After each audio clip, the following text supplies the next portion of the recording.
Hello, everyone. Welcome to Star Wars Alliance Podcast. This episode, we are reviewing Star Wars Rebels: The Call. Now, this was a really good episode, I would agree. I really like the Plurgo. I believe they're called Plurgo. I'm not too sure how to pronounce the name. Am I pronouncing that right? Progro. Yes. Okay. Um, now What's it what I called? really Crayo. Were they called the Crayo or the Parcro? parkour. I mean, I think it's beginning with a P that they called it. So, Okay. yep. So, anyway, this episode was really good. I enjoyed it. Now, what I liked about this episode, it's a comedy in it with Kanan and Hera. That's kind of what I most liked about it. How them two were arguing about should we kill the per girl or, just leave them. What I really liked about this episode was Ezra. This episode, Yeah, Ezra was just fully on badassery in this whole episode, and plus to how he connected to the Pargro with the Force. It was mm. just amazing stuff. I really did like this episode quite a bit. And what I liked about the per girl was like the hyperspace in their Yes. eyes. Oh yeah, definitely that one scene too of Ezra's about to die. That was Yeah. a pretty good scene.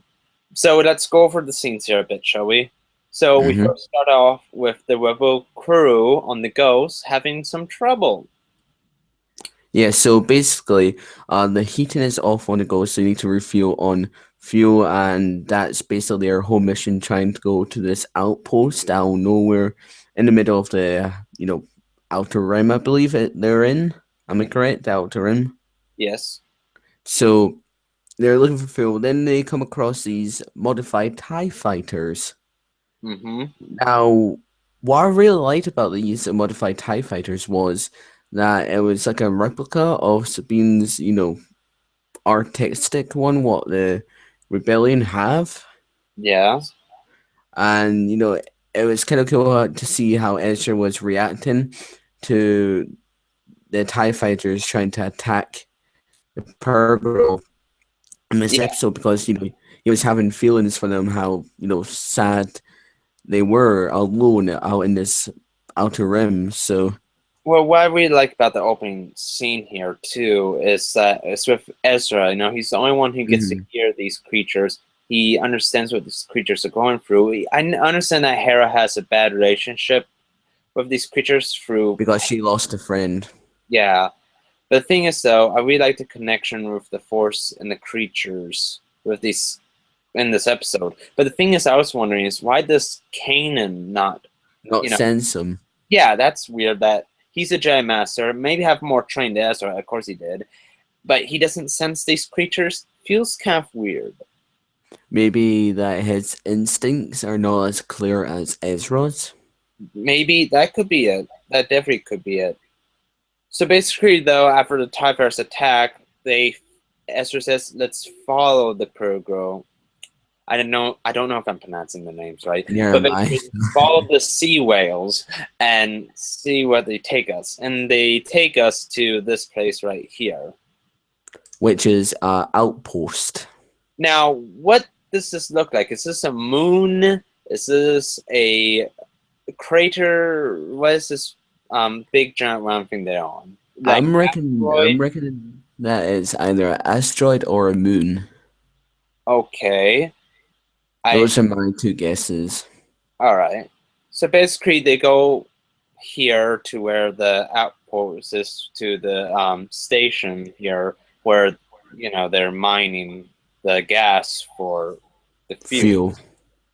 And Now the Plurgo are connected to the fuel, as we found out later on in the episode, which I thought was kind of interesting in a what way. it's like a food support. So, hmm it's like a few food or energy supports for the light speed. You know. Yeah. So basically, though, without the ghosts getting captured or detected, they basically go here and hide behind a rock, so then they don't see them. And what I really liked about this scene was how, you know, they all jumped out. Sabine, Kanan, and Ezra all jump out at the same time, and Chopper as well. And what I really liked about this, how when Kanan lands, Ezra could not land at all Hmm. because he had to do a wee bit more training on that Yeah, landing platform. So yeah. So basically, they land down and whatnot. Sabine was about to blow up, the the station, state. Well, not the station, but basically, mining outpost yeah, the mine outpost, the gas forms. But that's going to call the Procros. mission. Yeah. Well, no. The Procro supply. Remember Oh when yeah, yeah. he was trying to make sure that they didn't blow up the gas So because that the cargo don't get hurt during the explosion. well, it's not this either. It's their food supplies. It's their food Hmm. support. So basically, Ezra knocks the bombs out of Sabine's hands. And then after that, we have to go now full badass mode because, well, they were detecting. Now, there's one thing I have to nitpick with this episode here. How can Ezra, Kanan, and Sabine stay on here for a long period of time with just a helmet? It's supposed to Yeah. be like space. It's supposed to be like no atmosphere, you know? And I understand that the helmets you can breathe a little bit in them in space, but the thing is though, they don't even have armor on. Ezra and Kanan don't have armor. At least Sabine has a little bit of armor, but you still get what I'm trying to say is I can't see how they can survive out here for so long. Even the aliens too. They didn't wear any helmets or such. So it's like, is the laws of physics or is that thrown out the window for this episode? I mean, I understand it's Star Wars. We need to focus so much on physics too much, but the main thing is if you go out in space without a helmet, you die. That's in every type of film. That's correct. So also they maybe have like a refiller in their helmet.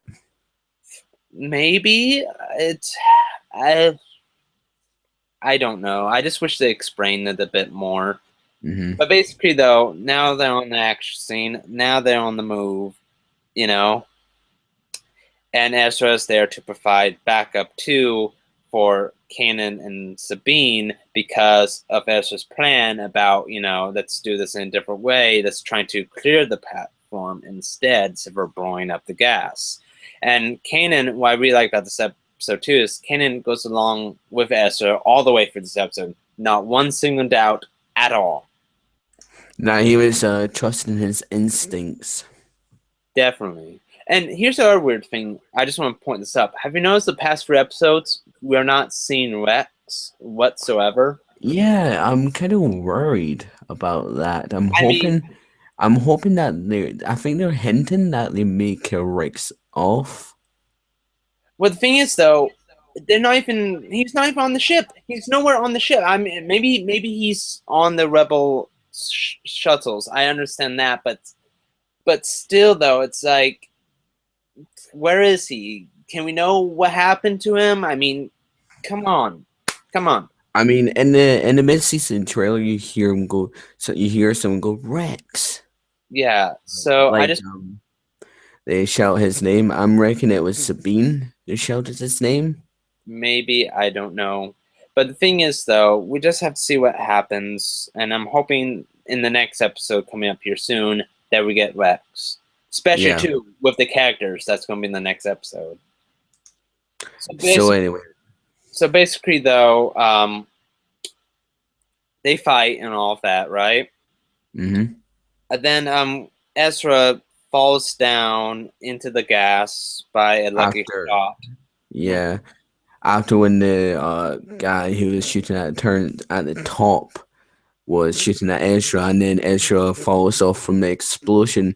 Now, Kanan thought he was dead for a second. I don't think he thought he was dead. He was just it felt like he's like going, "Where the hell are you? Where the hell are you?" But what I Yeah, really like though about this scene though is, yeah, he's dying, which maybe it's weird because I like to see characters die, but it's a good scene though because you got a good connection between the space whale and Ezra. You know, you got Yeah. a good connection between the Force through their eyes, a good connection of helping out one another, life organisms living to helping out one another through the Force. And Hmm. of course, Ezra brings back up, which is the Purple. Yep. And after that, we got a cool scene where one of the Purple eats one of the alien boss and Creatures. whatnot. Yeah. Yeah. Which there's lots of killing in this episode, which is all right with me. And plus, too, what I really liked about the scene, how Ezra like jumps off from the Pergro Yeah. and kind of like he does like a backflip with the Force, Oh yeah. which was really awesome. And I'm hoping to see that the Pergro might tag along with the Rebel crew, maybe. I no, they won't. They won't. You know they won't. Now, Yeah. now at the end of the episode, we get Hera, and everyone gets to see the Purple going light speed, which is surprising with them. Which brings up a good question. Did the Purple, did like everyone got the idea of light speed from studying the Purple, or did we make it and then after that we found out that they also have it as well? I think we just studied the Purple and whatnot. I mean, the Jedi have in the Jedi temples, as you guys can remember, the librarian said in the Clone Wars that the Jedi temple holds more knowledge than anything in the universe. So maybe the Jedi have discovered this first, maybe? Maybe we don't know. I'm hoping in a later episode this could be explained. I doubt it, but we shall see. We shall see. But overall though, this has been a very good episode. I won't say still the best episode ever, but definitely though it's a very very good episode. And the reason why I'm gonna give this episode a 7.5 out of 10 is because of Ezra. Ezra was so good in this episode. They did a very good job of him. They didn't make him dumb, clumsy, stupid. Besides that one part, and some of Like in the the previous episodes before what we had. yeah, besides some parts here and there, they treat him like a actual character. They treat him as a very good character with good ideas, but sometimes he can be a little bit clumsy, but still he has his great points in his A game.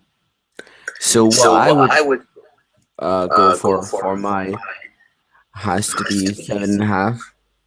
okay. So that will be for me. The reason for that it was because of Ezra. Ezra brought out the best in this episode, Mm-hmm. as you were saying there, with like how he nearly came close to death until the Pearl Girl helped him, got his helmet back, etc. And I really liked how Ezra is using more of the Force in this episode. Oh, definitely. I mean, it gives you questions too. It's like during the end of the season, will he be more tempted to the dark side because maybe he figures out that yes, he has this power. He's more stronger than Kanan. He's more stronger than lots of Yeah, the Jedi. Or Ahsoka. Maybe he's like, I can do stuff with this power. I can actually do something, or he can be good, which I don't think Ezra is going to go to the dark side, but it will be an interesting idea to play with just a bit more. And also, too, who do you think is going to die in this season, Seb or Kanan? I'm reckoning Kanan.